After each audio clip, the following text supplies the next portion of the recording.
Desde este momento, Diálogos Infinita. Conversaciones sobre el Chile que queremos construir.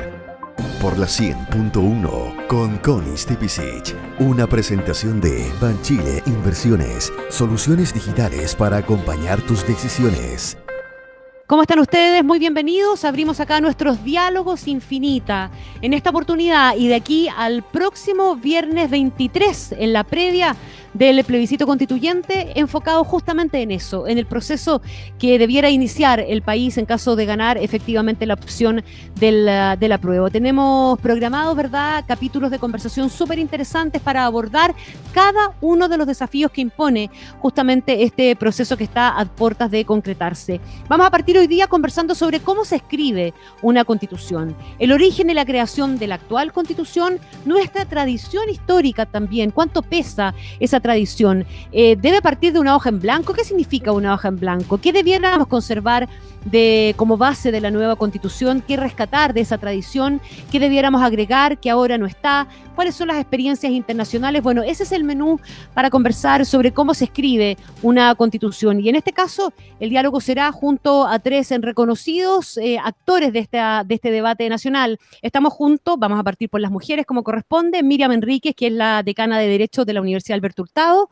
Hola Miriam, ¿cómo estás? Hola, ¿qué tal? Buenas tardes. Estamos también junto a Gastón Gómez, abogado constitucionalista, que integró también la mesa técnica, ¿verdad?, que dio vida al proceso constituyente. Gastón, bienvenido. ¿Qué tal? Hola a todos. Y estamos también en este formato online, ¿verdad?, que nos permite la conexión rápida. Esperamos que se escuche y se vea bien, junto a Juan Luis Sosa, historiador e investigador del Centro de Estudios Públicos, autor del libro Chile Constitucional. Juan Luis, bienvenido. Gracias también por estar. Muchas gracias por la invitación. A ver, es tan general el tema, ¿verdad? Pero yo les quiero hacer la pregunta, por lesa que suene la pregunta, así de básica. ¿Cómo se escribe una constitución? Particularmente en un momento histórico como el que está viviendo Chile, ¿verdad? Nunca se había enfrentado a un momento como este de escribir una constitución en momentos, comillas, ¿verdad?, de cierta normalidad. El estallido social lo impone, pero hace mucho rato que veníamos con la idea de hacer una reforma, de hacer una nueva constitución, y esta es una constitución que va a ser votada democráticamente con participación de todos. Al menos esa es la convocatoria y esa es la oportunidad. Me gustaría partir a lo mejor por la visión histórica, ¿verdad?, del Chile constitucional, con la mirada que tenga Juan Luis, y luego vamos intercambiando las palabras como ustedes quieran. Se pueden interrumpir mientras nos escuchemos bien. Todo está permitido, ¿vale? Juan Luis. Muy bien. Bueno, muchas gracias por la invitación nuevamente. ¿Cómo se escribe una constitución? Es una pregunta compleja si es que se le mira desde la perspectiva larga, digamos, desde la perspectiva histórica, porque efectivamente estamos en un momento muy original, en el sentido de que nunca en la historia de Chile habíamos estado ante la posibilidad de hacer una constitución surgida del debate democrático, deliberativo, etcétera. Porque si uno la compara con el proceso constituyente del 80 o el proceso constituyente del 25, la verdad es que las características actuales son muy originales y son muy distintas, ¿no? Además, tenemos un itinerario constituyente y constitucional que es muy largo, que va a abarcar cerca o más de un año y medio, ¿no? Donde va a haber un plebiscito de entrada, otro plebiscito de salida, etcétera, con elección de convencionales, etcétera. Todas cuestiones, insisto, que son todas muy originales, ¿no? Ahora, me parece que en términos más prácticos, digamos, y ya yendo más allá de la comparación histórica, la Constitución se va a redactar dependiendo del reglamento que se vote, ¿no? Uh-huh. El reglamento me parece el punto o la batalla más grande, si ustedes quieren, en términos, digamos, de las fuerzas políticas que se van a ver, que se van a dar cita ahí, ¿no? Si conseguimos un buen reglamento, un reglamento en donde estén representadas las fuerzas del país, me parece que la redacción debería salir ya un poquito más fácil, ¿no? Dividiendo por comisiones probablemente, interactuando con la ciudadanía, y luego, ojalá, tener un documento lo más coherente posible, ¿no? Déjame preguntarle a Miriam, tomando lo que está diciendo Juan Luis, ¿verdad? ¿Cómo se le da y si hay que darle una perspectiva histórica a este proceso también, desde el punto de vista de la historia constitucional en el fondo, ¿verdad? O esta idea de que dados los nuevos tiempos, dada la coyuntura bajo la cual se genera el escenario del plebiscito constituyente, hace que no sea necesario tener esa mirada histórica. Sí, yo quisiera retomar la primera pregunta, que me parece que es muy, muy relevante. Cómo se escriben las constituciones. Ahí Juan Luis nos daba pauta de cómo se han escrito las constituciones en Chile. y creo que es importante pensar que no hay una única manera de escribir una constitución. Es una primera cuestión que creo que merece ser destacada. Puede ocurrir que una constitución se escriba en un régimen democrático, que es nuestro desafío actual, y también las constituciones pueden surgir de regímenes autoritarios, en cuyo caso la forma en que se escribe una constitución va a ser bastante distinta. Si uno piensa en una constitución que se puede generar en un régimen democrático, quizá uno puede diferenciar constituciones que surgen de distintos órganos. Recordemos que hoy que sea posible elegir entre dos órganos diferentes nos da pauta de que eventualmente son muchos los órganos que pudieran diseñarse para escribir una constitución. Podría perfectamente ser una comisión de expertos o un grupo de expertos como el que gestó la constitución actual. Podría ser una asamblea constituyente, podría ser un congreso constituyente, y entonces pueden ser distintos los órganos que gesten una constitución en democracia o eventualmente en un régimen autoritario. Y la participación de la ciudadanía también puede ser distinta según cómo se diseña el proceso. Yo creo que una particularidad de este proceso es que la ciudadanía tiene muchas alternativas de participación y va a ser por lo mismo también muy representativa y esperamos que también inclusiva, porque, por ejemplo, la ciudadanía va a escoger primero si quiere tener una nueva constitución o no, va a poder definir el órgano que la redacte, más allá de cuál sea su primera opción, va a escoger a los convencionales constituyentes, va a participar en el plebiscito ratificatorio de manera obligatoria, con el voto obligatorio. Y cuando me refiero a la participación y a la representación, una de las características también de este proceso es que las mujeres van a participar con el derecho a ser elegidas en igualdad de oportunidades que los hombres. Entonces, creo que no solamente las constituciones se pueden escribir de formas distintas, sino que las combinaciones de todos estos elementos también pueden ser bastante particulares. Pero en todos los casos uno siempre recoge las experiencias propias que han sido satisfactorias o exitosas, por lo tanto no se inventa nada nuevo, o se recoge las experiencias de otros estados que han pasado por un tránsito más o menos equivalente. Entonces, a la segunda pregunta, por cierto que la historia constitucional y las experiencias del derecho comparado son muy relevantes al momento de escribir una nueva constitución. Gastón, a las dos preguntas. Bueno, mira, yo quisiera tomar una frase que utilizaron aquí, digamos, ¿no? Nunca Chile ha estado en una situación semejante, digamos, ¿no? Es, creo, relevante subrayar que buena parte de nuestros órdenes constitucionales han surgido en situaciones de crisis institucionales de trasfondo, digamos, ¿no? Ha habido incluso guerras civiles detrás de buena parte de ellas, digamos, ¿no? Y por primera vez, digamos, en nuestra historia, conscientemente el Congreso, desde la propia Constitución de 1980, fluye o crea un procedimiento que podríamos llamar, si es constituyente originario, regulado, constituyente puramente derivado, en fin, son todas palabras que van a esconder el problema de fondo, y es que desde la Constitución de 1980 y con una lógica muy prudente y en un procedimiento muy cauto, digamos, con reglas como las que ha dicho la Miriam acerca de la participación en dos plebiscitos y de la igualdad de género en el proceso, en la discusión o el debate mismo, se crea esta vía, digamos.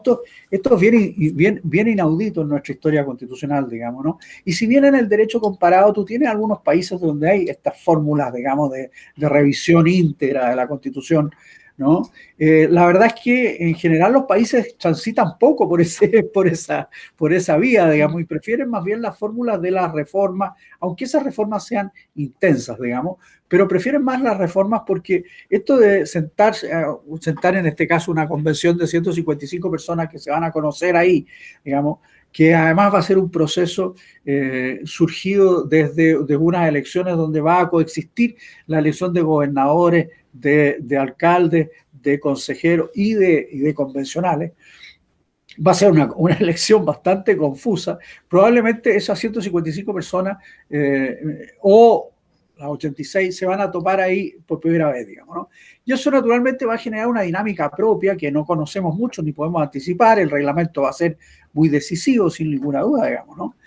Pero el hecho fundamental de que es creo yo. El hecho crucial es que conscientemente el Congreso y el presidente decidieron crear un procedimiento. Ese procedimiento es extraordinariamente cauto, nace de la propia Constitución del 80. La Convención solo tiene un propósito definido, que es redactar esta nueva Constitución, no puede hacer nada más, etcétera. Es un procedimiento que yo te diría que es más garantista que buena de las partes de los procedimientos que uno ve en el derecho comparado para revisión completa de las constituciones. Entonces, creo que como muy como nuestra cultura, digamos, muy prudente, muy restringido y por consiguiente yo soy un optimista. Estamos en los Diálogos Infinita conversando sobre cómo se escribe una constitución junto al historiador Juan Luis Ossa y a los abogados constitucionalistas Gastón Gómez y Miriam Enríquez. Déjeme preguntarle, y partiendo de nuevo la ronda con Juan Luis, en la lógica de cómo se le da perspectiva histórica y si hay que darle finalmente esta perspectiva histórica, algo que reconozca la tradición constitucional de los países. Y lo planteo desde la siguiente preocupación o interrogante, ¿verdad? Que es que la expectativa que hay en no pocos sectores de la población es que esta es una cuestión para venir y romper con todo y hacerlo todo de cero, ¿verdad? La Constitución del 80 fue hecha de alguna manera así y ya vemos la crisis de legitimidad que fue generando en el tiempo. No digo que esta vaya a generar una crisis de legitimidad de esa envergadura por su origen, ¿verdad? Porque va a tener un origen de una naturaleza distinta, pero pareciera que en la historia constitucional del mundo la idea de la gradualidad, la idea de la cosa continua, es un mínimo común que se reitera mucho, que se repite mucho. Y acá de repente quedan dudas de que efectivamente vayamos a enfrentarnos a un proceso que sea de esa naturaleza. ¿Cuán importante es entonces que el proceso constitucional y que quienes nos vamos a enfrentar a votar el próximo 25 de octubre tengamos conciencia de que las constituciones se escriben de esa manera, pensando en lo continuo, pensando en la gradualidad, pensando en respetar una cierta tradición histórica también? Juan Luis. A ver, yo diría que lo primero es que la mayoría de los países no cambian sus constituciones en momentos pacíficos, digamos, en momentos de estabilidad política, ¿no? Si uno se va a la historia de las constituciones o de los cambios constitucionales en Latinoamérica, todos más o menos surgen de crisis políticas que surgen por el vacío de poder que se genera y como una forma de llenar ese vacío de poder, ¿no? Esa es la forma de darle una cierta legitimidad al proceso constituyente que se está emprendiendo, ¿no? Y este es el caso también con el actual. Claramente estamos en una crisis política, ¿no? En un vacío de poder que debemos llenar de otra forma, ¿no? Eso por un lado. Lo segundo es que en esta pregunta sobre cuál es el valor o el rol de la historia constitucional en el proceso constituyente, hay al menos dos planos, ¿no? Está el plano más material o concreto, si ustedes quieren, de cuánto articulado se debería replicar en la nueva Constitución proveniente de la Constitución del 80, ¿no? Ese es un problema concreto, material. Pero también hay un elemento que es menos concreto, más simbólico, si ustedes quieren, pero que me parece igualmente relevante, ¿no? ¿Cuál va a ser la posición que van a tener los constituyentes respecto a la historia política del país? ¿Hasta dónde van a ser respetuosos, deferentes con la tradición constitucional chilena? Porque yo estoy convencido de que Chile sí tiene una tradición constitucional que no es unívoca, que no es esencialista, digamos, ¿no? Pero que se manifiesta a través de procesos de reforma gradualistas, ¿no? Juan Luis, ¿sí? ¿podemos un segundo ahí? Porque esa aseveración tuya yo quiero saber si la comparten. Después, si quieres, retomamos la idea. Pero es súper importante porque es al punto que quería llegar en el fondo, ¿verdad? ¿La comparten, Miriam y Gastón? Sí, yo la comparto. De hecho, creo que el término que se ha utilizado en este proceso y en este debate de la hoja en blanco, flaco favor le ha hecho a entender que las constituciones no se generan desde cero. Uh-huh. El constitucionalismo, como proceso que plasma ciertos contenidos en las constituciones, fundamentalmente con el objetivo de limitar el poder, es un proceso que lleva siglos. Y lo que ocurre es que justamente a ese constitucionalismo inicial se le han ido agregando ciertas características y nosotros al mismo tiempo en nuestra propia historia constitucional hemos ido recogiendo esos énfasis, si uno quiere, en la libertad, en la igualdad. Y por supuesto que todo ese constitucionalismo y toda esa historia a nivel mundial, podría uno decir, se va a recoger en este proceso constituyente que estamos transitando. Y también nuestra propia historia constitucional. Es muy poco probable que este sea un momento refundacional, Y eso no obsta a que cosas nuevas se puedan discutir y se puedan plantear en la Constitución, pero también mucho de lo que somos va a ser recogido en la Constitución actual. Nosotros hemos tenido la oportunidad con Gastón de discutir, por ejemplo, en sesiones que se llaman discusiones constitucionales, ciertas libertades que están recogidas en los mismos términos prácticamente desde los primeros ensayos constitucionales. Y vueltos a discutir, vueltos a colocar sobre la mesa, uno coincide que esa regulación es una regulación que ha sido exitosa, que ha sido conveniente y por lo tanto más bien tiende a perfeccionar. Pero en ciertos aspectos, por supuesto, van a haber cambios, porque de lo contrario tampoco tendría tanto sentido el proceso. Yo diría que es revisar, mantener lo que funciona bien y perfeccionarlo, y estar dispuesto a incorporar instituciones nuevas o referencias nuevas en la Constitución de aquello que se está en este momento disputando, discutiendo. ¿Gastón? Oye, mira, sí, no, en el buen sentido de la palabra, no en el sentido de contradecir lo que se está diciendo, digamos, ¿no? Sí, en el sentido de que no tengo duda que todo el debate constitucional se va a producir en un contexto. No te olvides que mientras está produciéndose ese debate constitucional, va a haber un ordenamiento jurídico vigente, una constitución vigente, un gobierno que va a seguir operando, un Congreso que va a seguir operando al mismo tiempo, y todo eso responde a una tradición. Los tribunales seguirán discutiendo recursos de protección y los tribunales constitucionales resolviendo recursos de inaplicabilidad por inconstitucionalidad. O sea, hay todo un aparataje que está funcionando y todo eso responde lógicamente a una tradición, digamos, ¿no? Eso sin ninguna duda. Ahora, como bien dijo Miriam, la hoja en blanco ha tendido a confundir esto, digamos, ¿no? Es la idea como de que, ¿no es cierto?, como del Emilio Rousseau, que uno puede partir de la nada misma, digamos, ¿no? Y construir a partir de un vacío. Eso es muy difícil que acontezca, digamos, ¿no?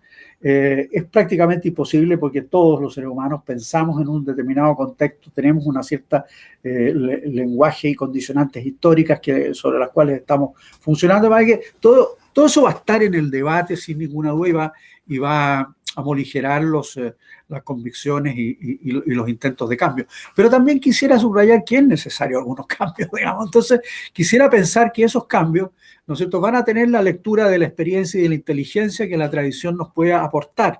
Pero, por cierto, yo soy de los que cree que hay que repensar el régimen político y, por consiguiente, sin repensarlo en serio, digamos, yo sé que el CEP está comprometido con una cosa así, digamos, pero sin repensarlo en serio, sin pensarlo, pero un poquito desde la nada, por decirlo de alguna manera, ¿no? Yo los voy a invitar a aquellas cosas que se hace necesario repensar, ¿verdad? Y como también decía Miriam, las cosas nuevas que una constitución pudiese incorporar, dado, ¿verdad?, los nuevos tiempos. Pero terminando un poquitito con la idea del peso histórico, de la tradición, en este caso, tenemos el tema de si una constitución debe o no debe ser una constitución gradualista, que le dé un continuo, que sea simple desde el punto de vista de la redacción, ¿verdad? Sin tanta retórica, más minimalista, si lo queremos ver así, porque eso finalmente en las experiencias constitucionales de otras partes, y los invito a rescatar un poquitito esa idea también, es lo que permite, por ahí leía algo de la Constitución de Finlandia, la Constitución de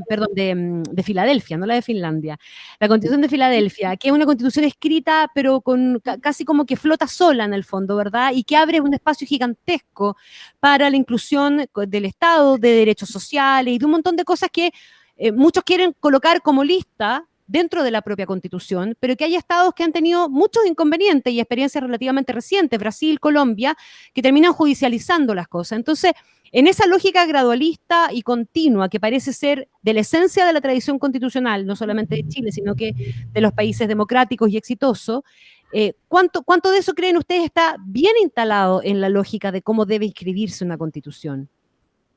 Juan Luis. A ver, yo creo que conceptualmente esto es un tema que no es menor, ¿no? Porque cuando uno habla de una tradición constitucional, no es necesariamente sinónimo de statu quo o de mantener, digamos, el statu quo, ¿no? Porque las tradiciones son dinámicas también.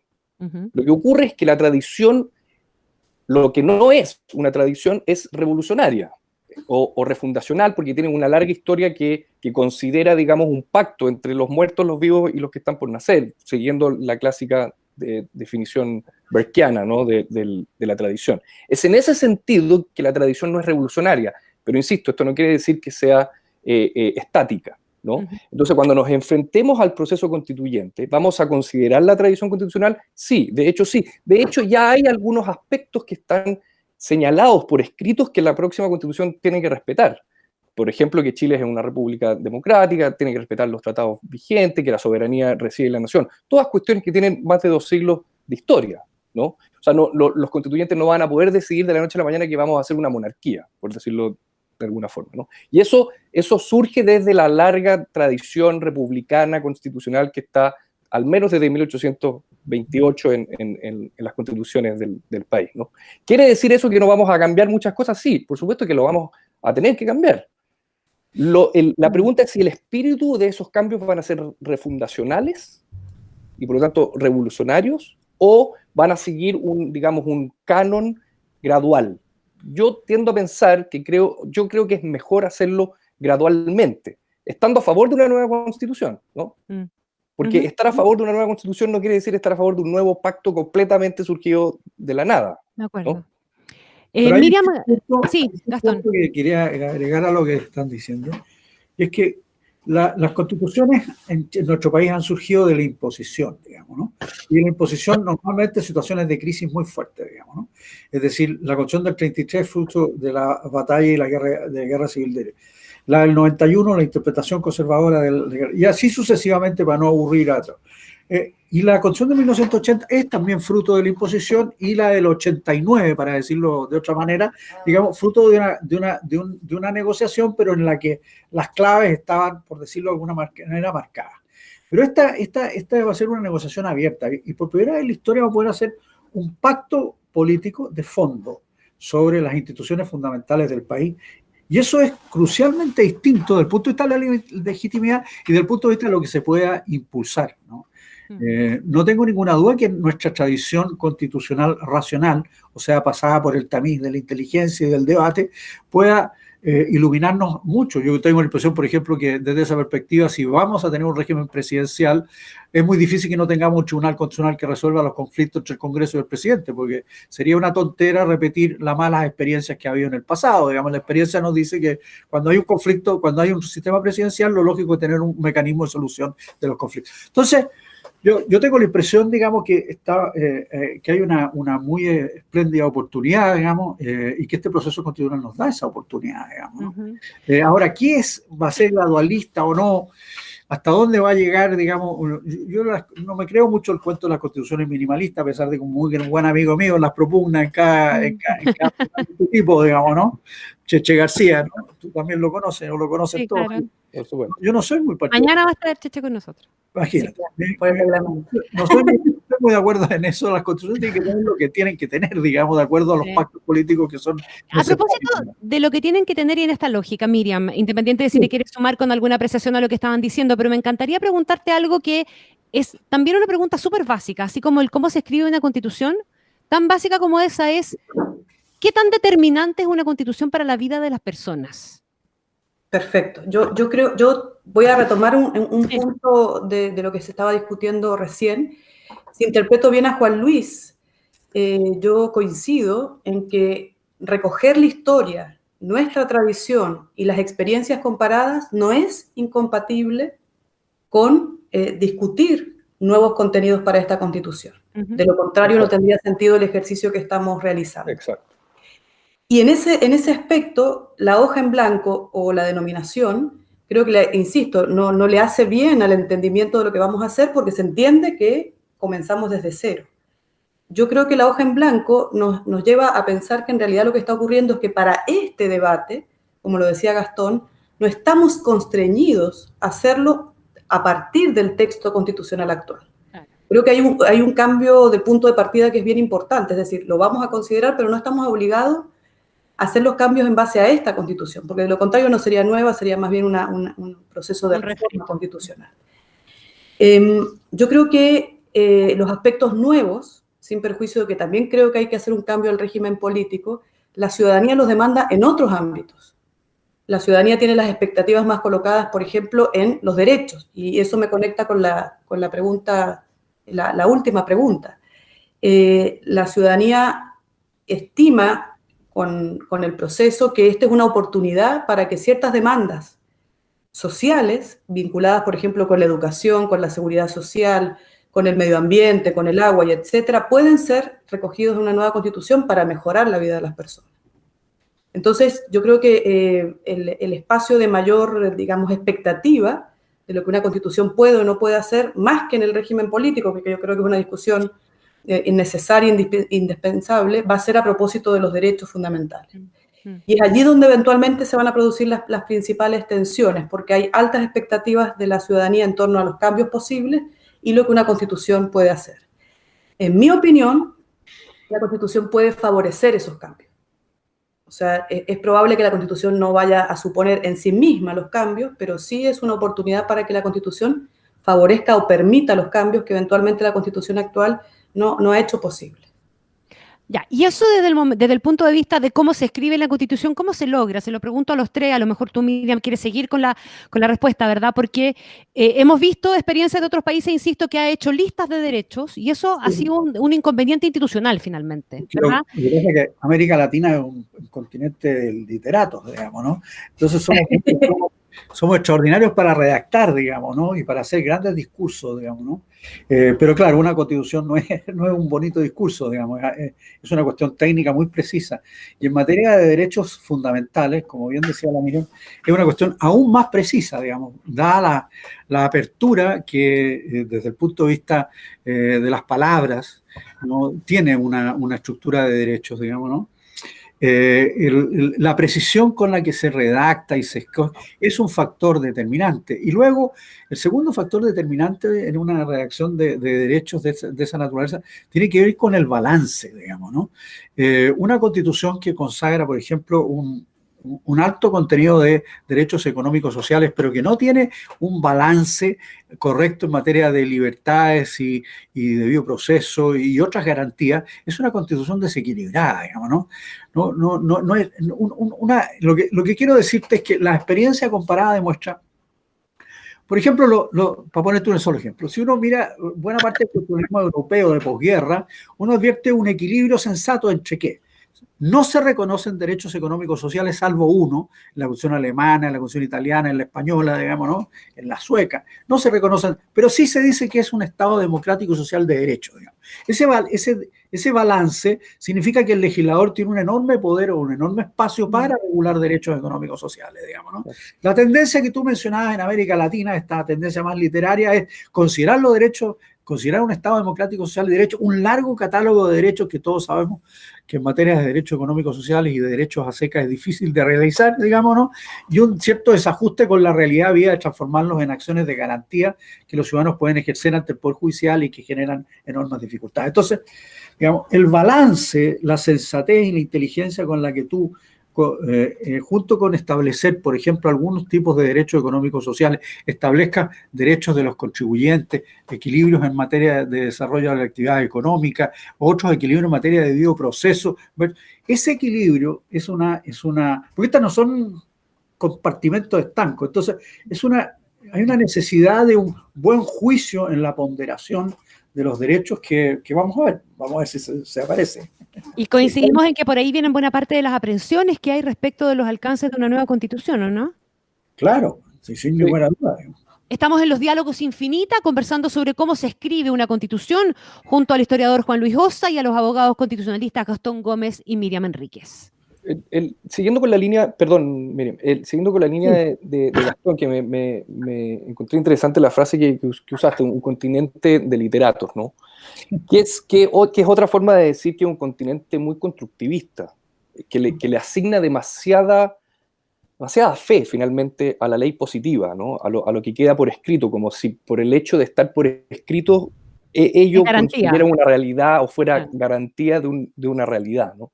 Yo creo, la verdad, que eso es una herencia del primer constitucionalismo latinoamericano. Hay que recordar que en la década de 1820, donde se forman los primeros procesos constituyentes, las constituciones eran verdaderos códigos penales, civiles, constitucionales, etcétera, etcétera, ¿no? Porque se le asignó demasiada fe, demasiada esperanza en la ley positiva, ¿no? No fue sino con el surgimiento de los otros códigos en la segunda mitad del siglo XIX que las constituciones pasaron a ser un poquito más más, digamos, leyes fundamentales como es lo que tienen que ser, ¿no? Porque yo creo que en toda esta discusión no debemos olvidar lo que es una ley fundamental, que es lo primero en algo, ¿no? Y porque es lo primero en algo no puede abarcarlo todo, ¿no? Pero sí le tiene que dar el espacio, como dice Gastón, al legislador para que ex post, digamos, introduzca leyes con los quórums decididos en la propia convención, ¿no? Entonces, yo creo que hay que bajarle un poco las expectativas a la Constitución. Creo que es un documento sumamente necesario, pero donde no se van a resolver la gran pregunta que yo creo que va por un carril distinto, que es ¿qué tipo de sociedad queremos? Yo creo que la Constitución no viene a resolver ese problema. ¿No? Yo creo que no, entre otras cosas porque no soy constructivista, digamos, ¿no? y porque soy muy escéptico ante lo que queda por escrito, si acaso eso se va a manifestar Yo tengo ahí una Miriam, sí. diferencia, ¿sí? Yo creo que la Constitución del futuro va a tener la extensión que la Convención y sus miembros definan que tenga que tener. Ujú. Ni mínima ni desarrollada, una Constitución que sea, digamos, de una extensión moderada. Pero, por ejemplo, en materia de derechos, yo creo que la primera garantía de los derechos es que la determinación de sus elementos comunes sea específica. Que específico no significa desarrollado. Creo que hay que hacer esta diferencia porque... A ver, ponga ejemplos. Como ejemplo, el ejemplo. Hay derechos que están previstos actualmente en la Constitución que una persona que eventualmente lea por primera vez la Constitución no va a identificar de qué se trata. No va a saber quién es el titular del derecho, a quién se le reconoce, no va a saber en qué consiste el derecho, ni va a saber quién es el que está obligado a cumplirlo. Entonces, eso da mucho más espacio a una interpretación que puede ser restrictiva o que amplíe el derecho. Ujú. Entonces, creo que la primera garantía es que todos los derechos que se consagren ya como libertades o ya como derechos sociales tengan ciertos elementos mínimos, como por ejemplo saber que el derecho le corresponde a las personas, o eventualmente a los pueblos, a cuáles personas, quién es el obligado, el Estado o eventualmente un particular, y que diga en qué consiste el derecho. Eso no necesariamente va a suponer que la lista de derechos sea de 145 derechos, sino que va a suponer que los derechos que se establezcan tengan un contenido que esté definido en la Constitución. Entonces yo digo, mayor especificidad no supone que la Constitución tenga una larga lista de derechos. Esa es una cuestión que me parece que es una garantía para lo que se establezca a futuro. Pero me parece que decir que las constituciones desarrolladas, como las latinoamericanas, al final es puro lirismo, y creo que es una de las principales críticas al constitucionalismo latinoamericano, sí tiene una garantía que ciertos asuntos estén contenidos en la Constitución. No simplemente es digamos, una escritura, sino que el que estén previstos en la Constitución produce efectos en el ordenamiento jurídico. Por lo pronto, esos contenidos no se pueden modificar tan sencillamente como se modifica una ley. Eso hace que ese contenido sea directamente aplicable por ejemplo, los tribunales de justicia. Y le dota de una mayor importancia a esos contenidos por el solo hecho de estar previstos en la Constitución. O sea, no es solamente una cuestión simbólica, no es solamente por escribir, sino que se producen efectos porque ciertos contenidos sean constitucionales. De allí la disputa, entonces, de todos los grupos que tienen como interés colocar contenidos constitucionales, de que eso no sea un contenido legal, sino que sea un contenido constitucional.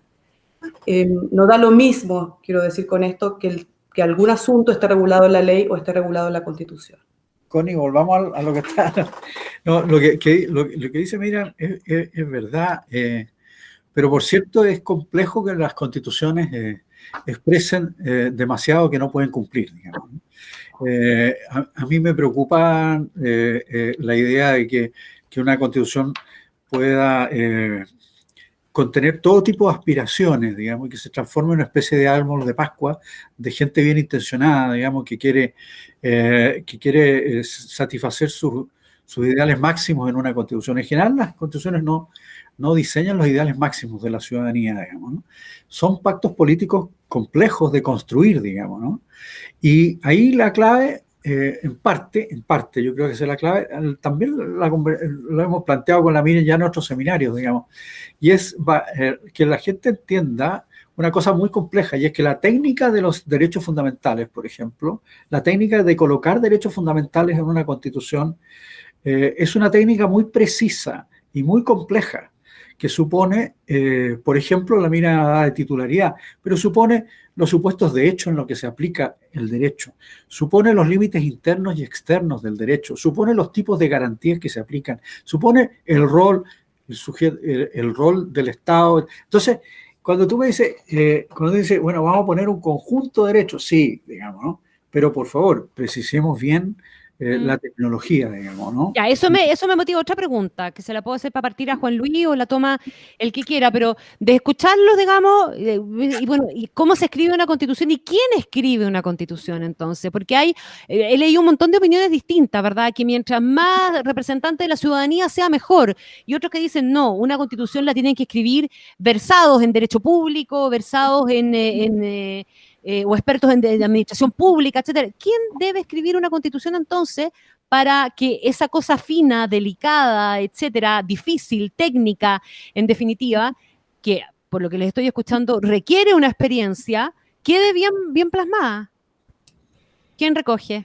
Yo tengo una idea respecto de esa pregunta porque es una pregunta muy importante, porque la expectativa que hay es que este proceso sea un proceso ciudadano, es decir, que Sí. cualquier persona que tenga la voluntad de ser convencional constituyente pueda plantearlo. No es sencillo, porque claramente hay que superar ciertas barreras, por ejemplo, de tener una candidatura, de hacer campaña, de tener recursos, de generar firmas, de lograr votos. Claramente no es un proceso simple.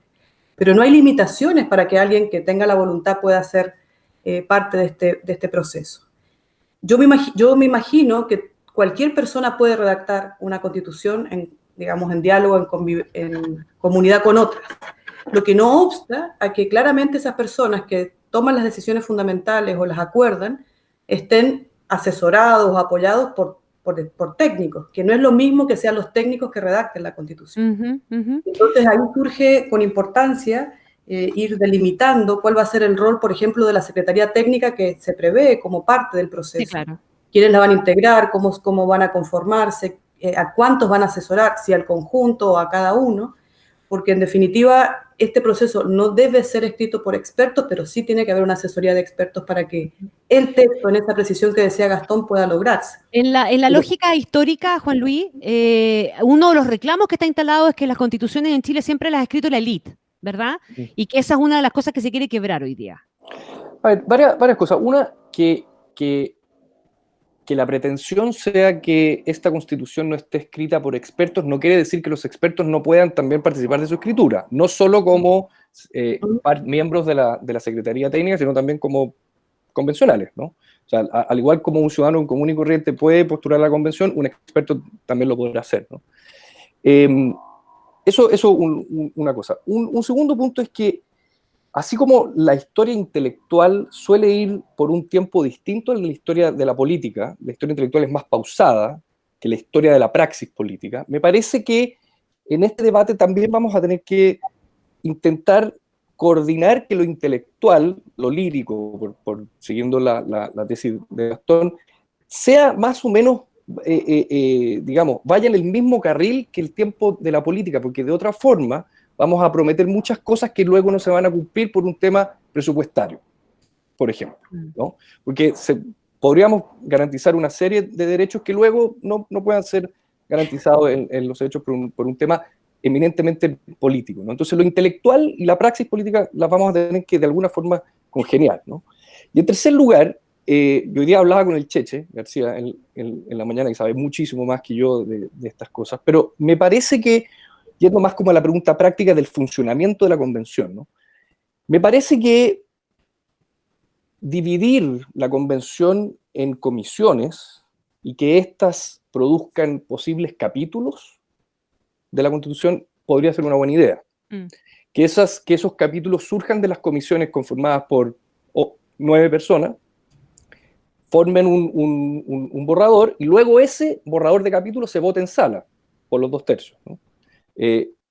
Yo le veo más salida a eso que a las otras 2 salidas que andan dando vuelta, que solo la norma se vote por 2/3 o que la norma más, digamos, la totalidad de la Constitución, ¿no? Me parecería que podría ser un buen arreglo hacerlo vía capítulo. Pero mira, Me permite un Gastón complemento Gómez. a lo de Juan Luis, que me parece muy atinado. Yo tengo la impresión que si nosotros vamos a utilizar, o la convención va a utilizar el reglamento de funcionamiento de la Cámara de Diputados, estamos en un serio problema, digamos, porque el reglamento de la Cámara de Diputados está estructurado sobre grandes mayorías. Y una vez que se alcanzan esas mayorías, la minoría no tiene absolutamente nada que decir en la Cámara de Diputados, digamos, ¿no? A lo más hacer algunas acotaciones menores, digamos, en comisiones y, claro, si la mayoría lo desea, las incorpora. Eso sería un pésimo modelo de debate constitucional en la convención.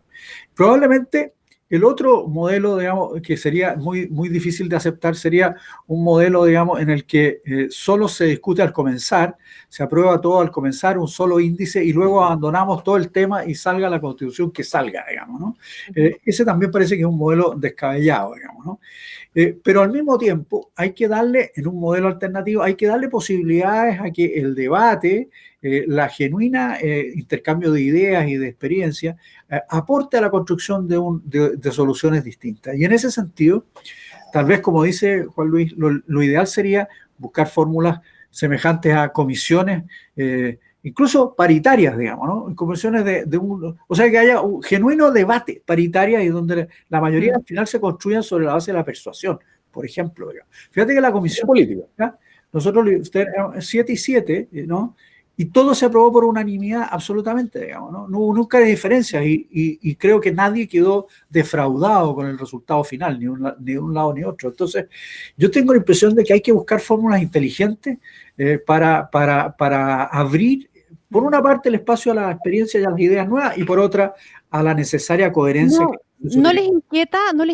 Y Miriam, parto contigo, un poco continuando con la misma idea, ¿verdad? Déjeme recordar que estamos en nuestros diálogos Infinita conversando sobre cómo se escribe una constitución junto a Juan Luis Ossa, a Miriam Enríquez y a Gastón Gómez. En esta lógica de quién escribe la constitución, se generó una tremenda expectativa, nos hemos hecho cargo de esa expectativa, ¿verdad? De la idea de que esta constitución va a ser una constitución surgida de la ciudadanía, más que de la famosa élite. Pero también es verdad que por la manera, y Gastón conoce en el detalle porque estuvo en esa comisión que posibilitó y que abrió el espacio para que se hiciera la reforma finalmente, vamos a estar sujetos a un régimen y a un sistema que era lo que había a mano en ese momento para poder echar a andar esta bolita, porque si no nos íbamos a demorar quién sabe cuánto y no había tiempo para tomar una decisión en un sentido distinto. Y hoy día estamos con esa idea de que finalmente van a ser los mismos de siempre los que van a participar. ¿A ti te preocupa que sean los mismos de siempre o eventualmente los mismos de siempre en este nuevo contexto serían capaces de escribir la constitución que satisfaga las expectativas finales? Yo tengo la expectativa, probablemente en coincidencia con gran parte de la ciudadanía que está por cambiar la Constitución, que este sea un proceso donde hayan rostros nuevos. No necesariamente, y muchos han dicho que esto va a ser un proceso que va a ser más de lo mismo con los rostros de siempre, siempre políticos. Yo creo que hay un espacio para que la ciudadanía pueda participar, por ejemplo, con rostros nuevos, porque hoy hay una voluntad de que este sea un espacio realmente inédito. Creo que, por ejemplo, el tema de la posibilidad de que los independientes puedan participar, no sin dificultades, por ejemplo, en listas de independientes, podría facilitar que entonces hayan no políticos de carrera participando en el proceso. Primera cuestión. Lo segundo es que como nunca antes y como no hay ninguna experiencia comparada, las mujeres van a tener la posibilidad de ser elegidas en el mismo número que los hombres, por ejemplo, en la Convención Constitucional. En una contienda, digamos, de lo habitual, no en esta contienda que estamos transitando, las mujeres no tienen esa chance. Entonces, es muy probable entonces que aquellas mujeres que hubieran sido preteridas en un contexto de elección, por ejemplo, parlamentaria, hoy tengan las opciones más ciertas, más reales de poder participar. Lo decía recién Gastón, si las comisiones fueran paritarias, las comisiones temáticas fueran paritarias, por cierto, la perspectiva de género o los intereses de las mujeres podrían estar reflejados en esas comisiones. Entonces, que haya mujeres, probablemente en el mismo número que los hombres en las comisiones y en la misma convención, que hayan independientes que puedan ir en listas con independientes, que eventualmente se apruebe los escaños reservados para pueblos indígenas. Va a variar la composición de este órgano, a diferencia de lo que ocurre, por ejemplo, en el Congreso, en el Parlamento. Juan Luis, volviendo un poquitito al tema más histórico, y esto tiene relación ya con las cosas que se pueden mantener, ¿verdad? Que han funcionado, también con la tradición y con las cosas nuevas que una constitución, dado el nuevo contexto histórico y el contexto en el que se da en particular, debiera incluir. ¿Cómo nos hacemos cargo de lo que nos muestra la historia constitucional respecto de los derechos, ¿verdad? Y de cómo la constitución configura los derechos que los ciudadanos van teniendo o han tenido históricamente en Chile.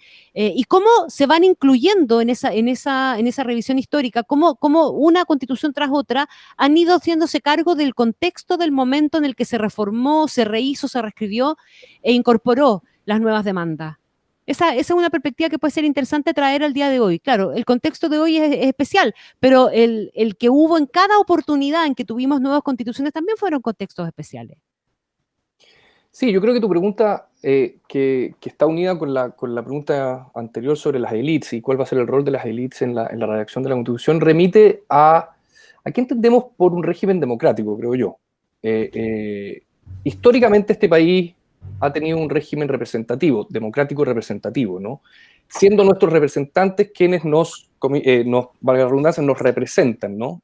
Nosotros le entregamos un mandato cada 4 años y ellos son los que nos representan en un congreso o en este caso en una convención. Y de hecho, el hecho de que la convención vaya a seguir más o menos el régimen representativo que tenemos demuestra que los partidos políticos van a seguir teniendo un rol sumamente relevante, ¿no? Yo estoy absolutamente de acuerdo con Miriam de que los propios partidos políticos deberían hacer digamos, un espacio a las posturas independientes, a los candidatos independientes, a través de listas, etc. Pero creo prácticamente inevitable que los partidos políticos continúen jugando un rol sumamente relevante. Cuestión que la verdad no me parece particularmente ni negativa ni malo, ¿no?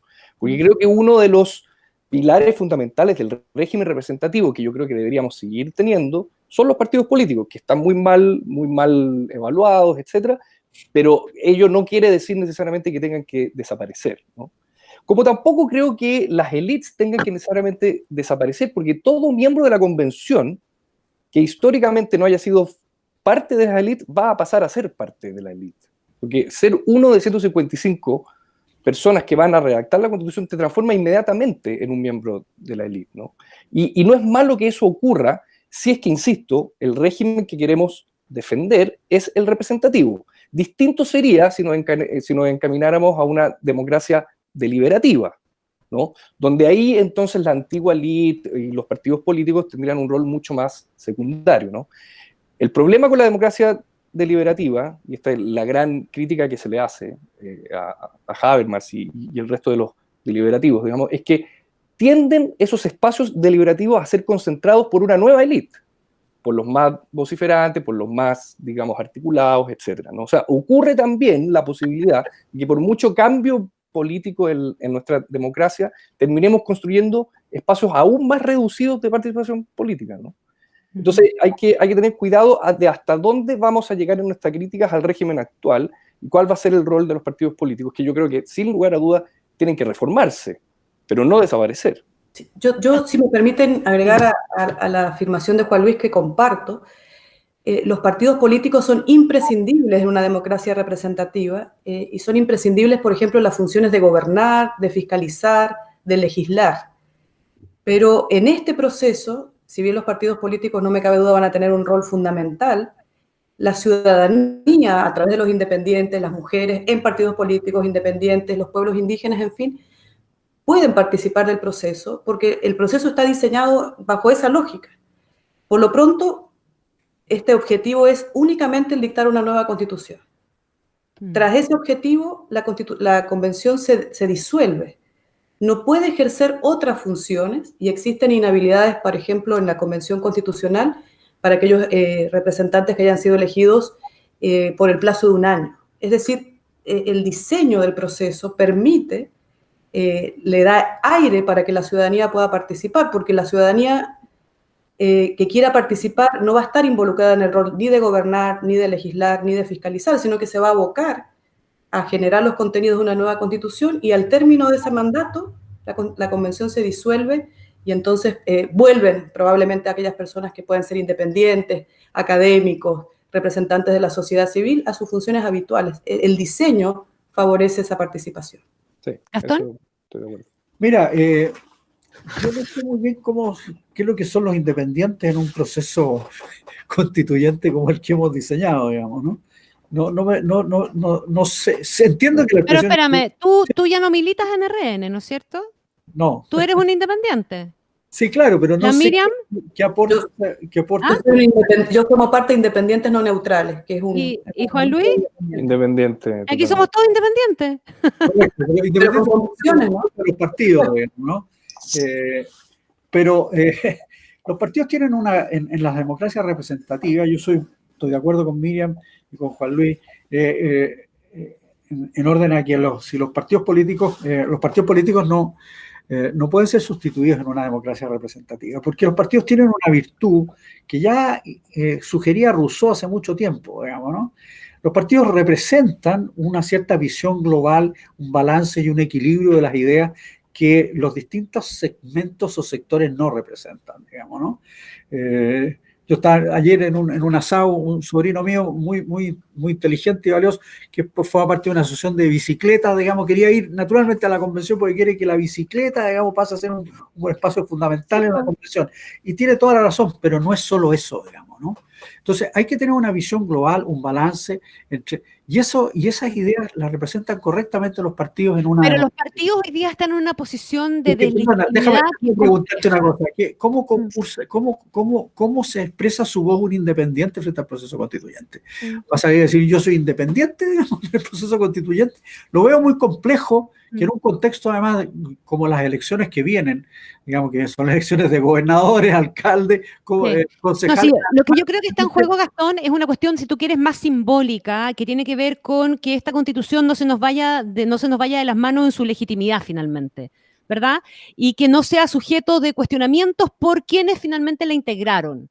Claro, tú me vas a decir, la gente eligió a los que la integraron, claro, pero eligió dentro de lo que había. Y el riesgo es que lo que haya sea solamente representantes clásicos del mundo político.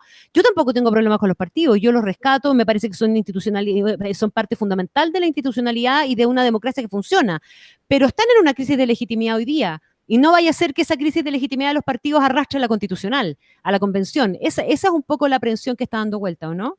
Sí, pero también esa crisis de legitimidad existe sobre el Congreso, el presidente, todo. el judicial. Toda la clase política. Tenemos que deshacernos de No todo. son pocos los que creen que esta es una oportunidad para superar esa crisis en la que están involucrados todos en el fondo. Pero Mira, Connie, pero eso sería un espíritu refundacional, ¿no? Sí. A ver,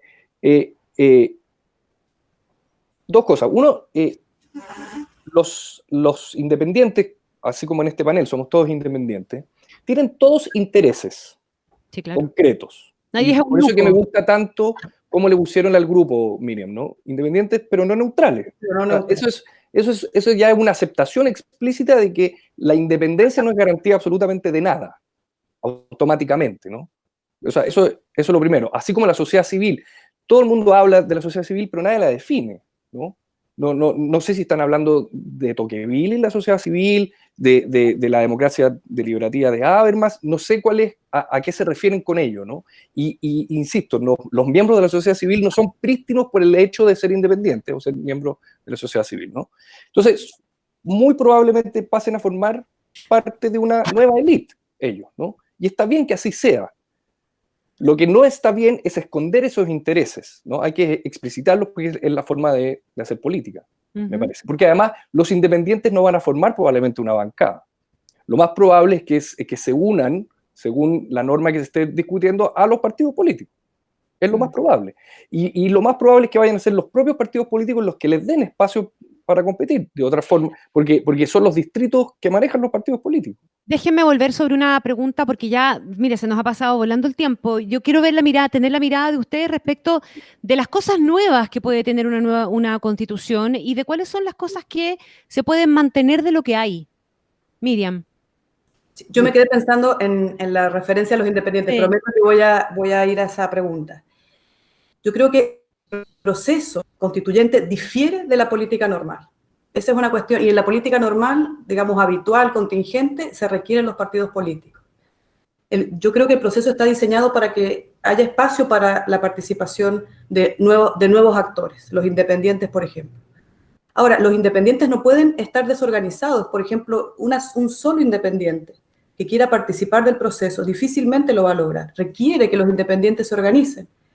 Y el mismo proceso establece que tienen que tener un lema, es decir, que tienen que tener un marco que los vincule, que los aglutine, y en el resto son independientes. Entonces yo creo que esa explicitación de intereses que decía Juan Luis es imprescindible. Por ejemplo, los independientes perfectamente podrían establecer nuevos contenidos en la Constitución. Puede haber un grupo de independientes que levante como tema, como lema, que haya una Constitución con perspectiva ecológica. Puede ocurrir que un grupo de independientes plantee que la Constitución solo se puede mirar íntegra con perspectiva de género, que son asuntos que no están planteados así en la actual Constitución. O que, por ejemplo, sea un tema central el que haya un reconocimiento de los pueblos indígenas, de un Estado plurinacional, y que ciertos derechos de esos pueblos estén reconocidos en la Constitución. Es decir, son 3 asuntos que la Constitución actual no señala y perfectamente podrían ser nuevos contenidos constitucionales: la perspectiva de género, la preponderancia del medio ambiente y la plurinacionalidad. ¿Están de acuerdo ustedes? ¿Hay algo más que pueda entrar? ¿Eso responde a un nuevo contexto histórico también? ¿O más bien algunas de esas cosas pueden ser solo a propósito del estallido social, por ejemplo, ¿verdad? Que es una cuestión que innegablemente marca la discusión constitucional, la va a marcar. Bueno, la Miriam ha descrito 3 o 4 aspectos que los independientes podrían relevar, pero que los integrantes de los partidos ya han relevado, digamos, ¿no? Están en el debate público todos esos aspectos desde hace bastante tiempo, digamos. La perspectiva de género, la cuestión ecológica, etcétera, no están en el debate. No veo dificultades de eso, digamos, ¿no? Tu pregunta era básicamente qué es lo que podríamos, si entiendo bien, qué es lo que podríamos rescatar. ¿Y cuáles son las cosas nuevas que podríamos meter en una nueva constitución?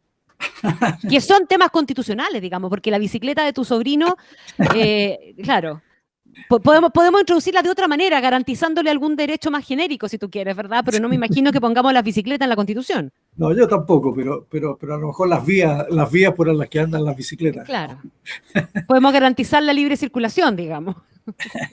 Yo creo que todo el mundo entiende muy bien que hay 3 o 4 aspectos que están en la base del debate constitucional actual, digamos, ¿no? Y son inevitables, digamos, ¿no? Yo creo que el tema de los llamados derechos sociales está a la base, y eso está vinculado seriamente, como te lo he planteado yo, desde el punto de vista de un balance de derechos técnicamente construido. Eso me parece que es fundamental. El tema del régimen político, ¿para qué decir? Digamos, todos conseguimos que hay allí un enorme valor y un enorme debate que hacer, digamos, muy complejo, digamos, ¿no? Porque hemos sido educados en una tradición presidencial, digamos, ¿no? A todos nos han inculcado que la Constitución del 33 y Portales eran verdaderos genios, digamos, que resolvieron de una vez y para siempre cuál era el régimen político correcto. Después, la cuestión de los pueblos originarios y de la manera en que enfrentamos ese fenómeno, yo creo que hay una enorme oportunidad de avanzar allí. Probablemente tendremos que hablar de escanos reservados y tendremos que hablar de otras fórmulas sutiles e inteligentes que hagan posible que los pueblos originarios se incorporen con total fuerza y dignidad al proceso constituyente y a la nueva Constitución. Y la gran revolución de los últimos 20 o 30 años es la mujer, digamos, y cómo se ha organizado para incidir en el mundo contemporáneo, digamos, ¿no? Se ha tenido que abrir espacio, digamos, a punta de golpes, digamos, y lo ha hecho muy bien, y esa realidad va a tener que ser plasmada en un nuevo texto constitucional. Yo no me imagino un texto constitucional que no entra en dimensiones que hasta ahora nosotros, tal vez los varones, no habíamos tenido la inteligencia de percibir, pero no tengo ninguna duda que ahí hay un espacio significativo, digamos, ¿no? Quiero darle las gracias. Juan Luis, ¿alguna reflexión final? Sí, mira, te intento responder de la siguiente forma, porque me quedé pensando en la pregunta por la legitimidad que va a tener esta Constitución, ¿no? Yo creo que la legitimidad va a pasar porque ningún grupo le imponga al otro una Constitución determinada. Va a pasar porque la Constitución no tenga adjetivos.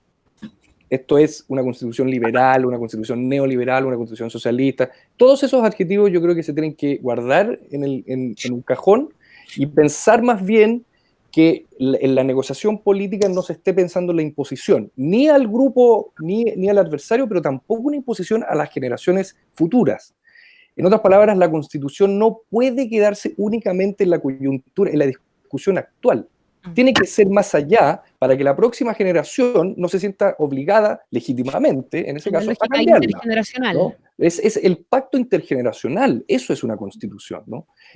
Por eso yo creo más bien que son momentos de discusiones generales, los momentos constituyentes, ¿no? No de discusiones específicas que yo creo que se tienen que dar en sede legislativa, porque sí se tienen que discutir profundamente ahí, ¿no? Entonces, ¿qué es lo que tiene que tener o no tener una Constitución? Pensar que la legitimidad se tiene que lograr no imponiendo ni al adversario ni a la futura generación. Eso es lo que yo creo. Quiero agradecerle sinceramente por esta súper buena conversación y despedir a Miriam Enríquez, decana de Derecho de la Universidad Alberto Hurtado, a Gastón Gómez, abogado constitucionalista, miembro también en su momento de la mesa técnica que le dio vida al proceso constituyente, y al historiador e investigador del Centro de Estudios Públicos, autor del libro Chile Constitucional, Juan Luis Ossa. Muchísimas gracias a los tres. Un abrazo grande. Gracias. Muy bien. Chao. Te invitamos a comenzar tu día con un café y el podcast de Banchile Inversiones en Spotify. Todos los días, en menos de 2 minutos, puedes estar al tanto de cómo abrió el mercado financiero y las noticias que marcarán la pauta del día. Banchile Inversiones, soluciones digitales para acompañar tus decisiones. Fue Diálogos Infinita. Conversaciones sobre el Chile que queremos construir por la 100.1 con Connie Stipicic. Una presentación de Banchile Inversiones, soluciones digitales para acompañar tus decisiones.